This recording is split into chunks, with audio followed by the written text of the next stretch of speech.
Des grandes catastrophes et conflits armés se succèdent dans les pays et peuples dits musulmans. Comment savoir si l'épreuve est une purification des péchés ou un châtiment? Salam alaikum frères et sœurs. Beaucoup se demandent si les épreuves petites ou grandes sont des châtiments ou des moyens qu'Allah utilise pour laver les péchés des croyants sur terre. Avant de commencer, écoutez ces versets. وما أصابكم من مصيبة فبما كسبت أيديكم ويعفو عن كثير. Tout malheur qui vous atteint est dû à ce que vos mains ont acquis. Et il pardonne beaucoup. Surat Ash-Shura, verset 30. Et il y a aussi, subhanahu wa ta'ala, dans Surat An-Nisa, verset 123, quiconque fait un mal sera rétribué pour cela. On peut donc conclure par ces versets que les premiers responsables de ce qui nous arrive, comme malheur ou dommage, c'est nous-mêmes, que ce soit pour nous purifier ou nous punir. Nous sommes bien les seuls à blâmer. Comme vous pouvez voir, frères et sœurs, il y a des gens sur terre qui sacrifient leur vie entière pour obtenir des biens matériels, une gloire terrestre éphémère en idolâtrant des personnes et pratiquant des choses interdites. Mais celui qui aime Allah se sacrifie pour lui, en suivant ses ordres et en s'éloignant de ses interdits. Et beaucoup se posent la question, comment savoir alors si ces malheurs sont liés à une colère d'Allah? Ou bien est-ce une façon de nous laver de nos mauvaises actions pour nous préserver du châtiment dans l'au-delà? Sachez, frères et sœurs, que notre jauge pour mesurer cela est la relation que nous entretenons avec la révélation.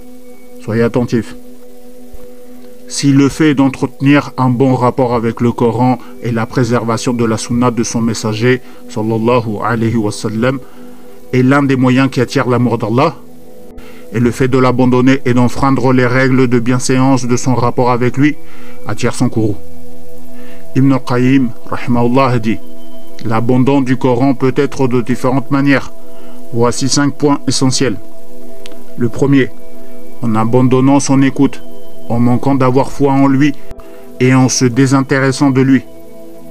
Deuxième, en abandonnant sa mise en pratique et en s'abstenant de se conformer à ce qui l'a rendu licite et ce qui l'a rendu illicite. Troisième, en s'abstenant de prendre le Coran pour juger de son remettre à lui dans les fondements de la religion et ses prescriptions pratiques. Quatrième, en négligeant de méditer dessus et en ne faisant pas l'effort de le comprendre et de connaître ce que cherche à dire celui qui l'a fait descendre. Cinquième, en négligeant de se servir du Coran comme remède pour guérir de toutes les maladies du cœur et ses maux.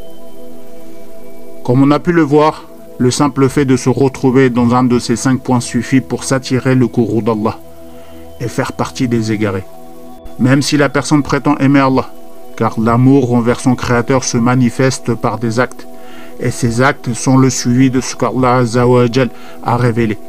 Seulement à partir de là, Allah nous aimera et nous préservera de grandes catastrophes.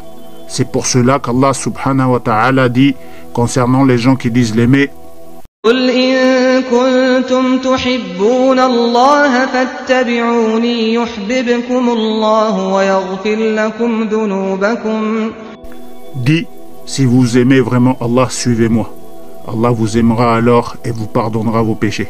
Allah est pardonneur miséricordieux. Et Ibn al-Qayyim rahimahullah dit aussi: un des signes qui prouve que le serviteur aime Allah est l'amour pour sa loi révélée. Il astreint son âme à s'y conformer, appelle les gens à la suivre sans craindre le blâme des blâmeurs. Et dans le Coran sublime, il est textuellement signalé qu'Allah aime ceux qui se défendent pour élever sa parole et présenter sa religion. Ibn Taymiyyah rahimahullah a dit dans Majmou al-Fatawa: il est établi que l'effort est la meilleure œuvre. Il est la preuve de l'amour parfait. Le Très-Haut dit dans Surat At-Tawbah, verset 24, dit: si vos pères, vos enfants, vos frères, vos épouses, vos clans, les biens que vous gagnez, le négoce dont vous craignez le déclin, et les demeures qui vous sont agréables, vous sont plus chers qu'Allah, son messager, et l'effort dans le sentier d'Allah, alors attendez qu'Allah fasse venir son ordre, et Allah ne guide pas les gens pervers. El Hassan al-Basri a dit une phrase courte pleine de sagesse. Celui qui connaît son Seigneur l'aimera. Et pour terminer, quand cet amour s'empare du cœur, le croyant n'éprouve pas d'amour qui lui soit indépendant, ni une haine qui lui soit dissociée. En effet, quand il aime pour Allah. Quand il déteste pour Allah. Et il ne reste pas dans son âme d'inspiration personnelle. De sorte que quand il s'engage dans une lutte à laquelle il consacre son temps et son énergie, c'est uniquement dans les limites de ce qu'Allah aime.